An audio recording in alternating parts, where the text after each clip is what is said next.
Waalaikumsalam warahmatullahi wabarakatuh. Rabbi shrah li sadri wa yassir li amri wahlul 'uqdatam min lisani yafqahu qawli.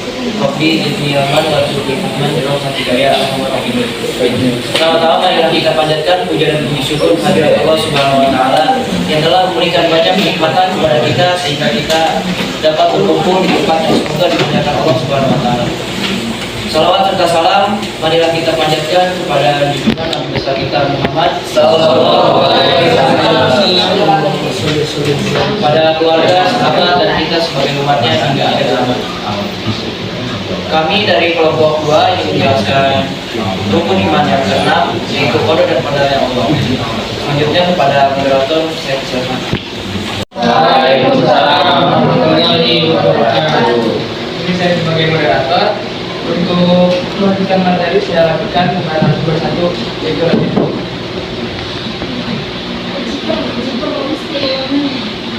Assalamualaikum warahmatullahi wabarakatuh. Di sini saya akan menjelaskan mengenai pengertian qada dan qadar. Qada secara bahasa artinya keputusan. Sedangkan istilah adalah ketetapan Allah terhadap segala sesuatu sejak zaman dari ketetapan ini tidak bisa diubah karena sudah ditentukan sejak awal. Sedangkan qadar berarti kadar, ukuran atau nasib. Menurut istilah itu keputusan Allah terhadap setiap makhluknya dalam ukuran dan ditentukan sesuai dengan iradatnya. Keputusan itu telah ditulis dalam Lauhul Mahfuz. Jadi semua yang akan terjadi, sedang terjadi atau sudah terjadi sudah diketahui oleh Allah. Dalil tentang qadar ada 2, Quran surat Al-Qadar 28, Quran surat Al-Qadar ayat 49. Al-Qadar ayat 1 adalah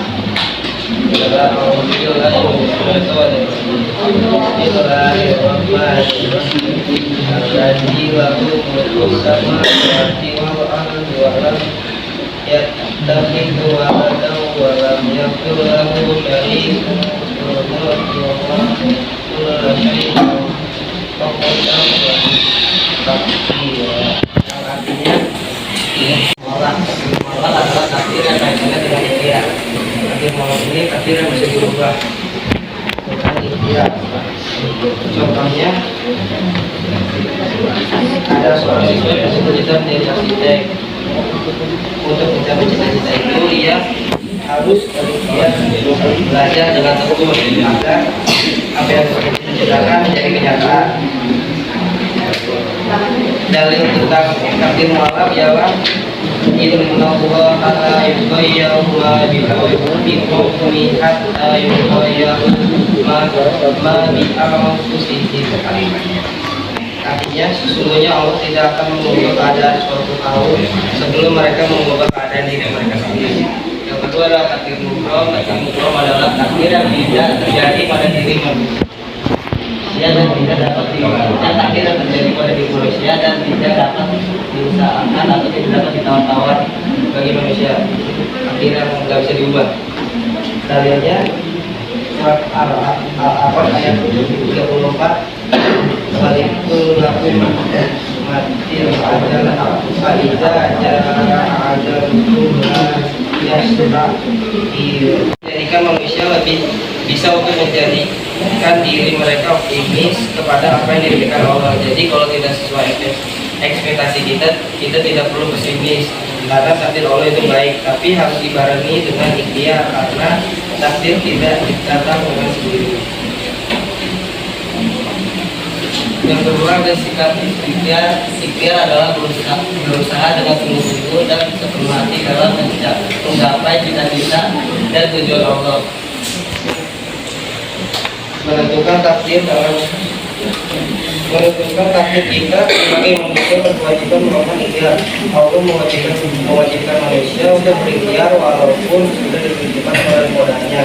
Akan tetapi manusia itu sendirilah yang melakukan kunci keberhasilan.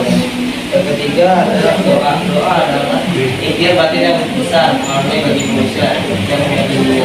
Hal ini karena doa merupakan bagian dari motivasi intrinsik Allah Subhanahu wa pertama dapat membangkitkan semangat dalam bekerja dan berusaha serta memberikan dorongan untuk memperoleh kehidupan yang layak di dunia ini. Kedua, selalu merasa rela menerima setiap yang terjadi pada dirinya karena ia mengetahui bahwa semua berasal dari Allah dan akan kembali kepadanya. Ketiga, mempunyai keberanian dan ketabahan dalam setiap usaha dan tetap tidak takut menghadapi resiko karena ia yakin bahwa semua itu tidak terlepas dari takdir. Selanjutnya lanjut ke nomor 2 yang tidak. Oke semuanya, kenalkan saya Yuda Abel Prabowo. Di sini saya akan mengembangkan materinya. Itu di sini ada foto seorang bapak-bapak yang tidak mempunyai kaki ya, dan dipapa dengan tongkat. Lalu dia mengangkat sebuah karung untuk bekerja. Nah di sini dia menggambarkan sikap yang optimis. Dia tahu dia tidak punya kaki, dia berkebutuhan khusus, tapi dia selalu optimis. Dia percaya dengan takdir Allah Subhanahu Wa Taala karena Allah itu baik.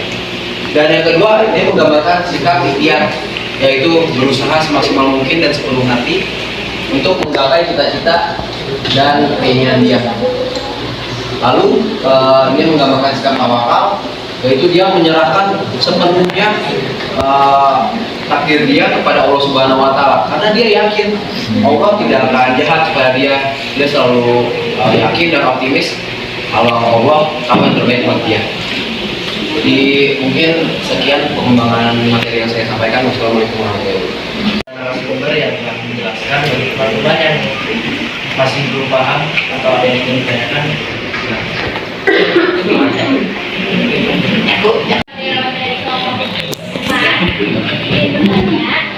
Apa kaitan hubungan dari manusia modern modern dengan pengembangan yang lagi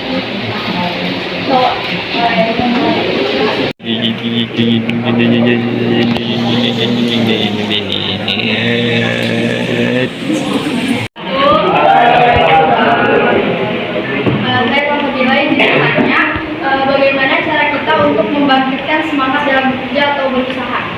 Terima kasih. Wassalamualaikum warahmatullahi wabarakatuh.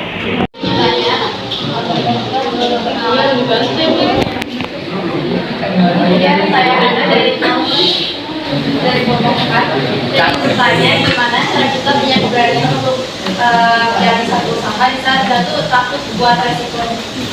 Kalau juga aja ya. Bukan yang sama kayak Itu semangat. oh iya. Untuk keberanian. Izin menjawab pertanyaannya Manda. Jadi hubungan dari pengembangan sama hikmah beriman kepada orang-orang ini ada di poin yang ketiga. Jadi tadi kan yang dijelaskan oleh Yuda itu kan orang yang berkebutuhan khusus yang tidak punya kaki dan tangan, tapi dia mempunyai keberanian dan ketabahan dalam setiap usahanya. Karena dia tidak takut menghadapi resiko yang dia terima. Karena ia yakin bahwa semua itu telah ditakdirkan kepadanya dan dia dapat berusaha untuk semaksimal mungkin untuk jadi lebih baik.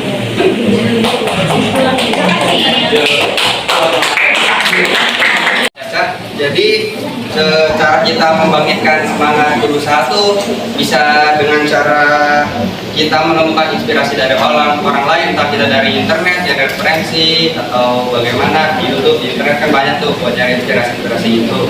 Dan yang kedua kita harus berpikir positif atau positive thinking. Jadi kita secara optimis, wah kita bisa nih, nah nanti ke depannya bakal bisa dan seterusnya bakal harus itu. Terima kasih. Menjawab pertanyaan mana?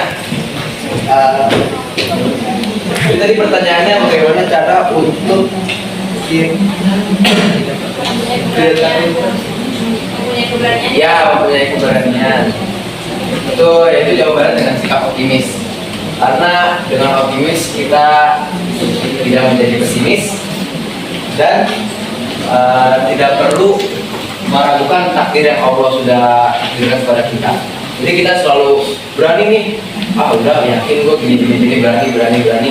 Karena kita yakin takdir Allah yang terbaik. Jadi selalu optimis, tidak pesimis. Itu mungkin ya. Langsung saja. Sudah cukup terjawab. Sudah.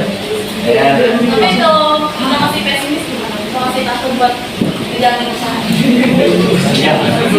Ya tingkatin lagi rasa optimisnya supaya tidak ada rasa pesimis. Gimana nih koordinat lebih jauh?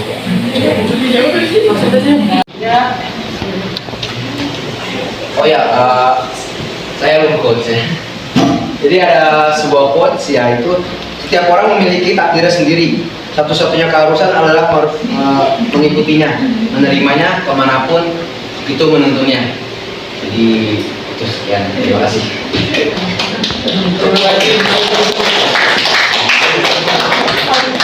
Terima kasih sudah sebagai narasumber kedua. Saya kembalikan kepada MC. Saya berterima kasih atas semuanya kesempurnaan hanya milik Allah Subhanahu Wa Taala.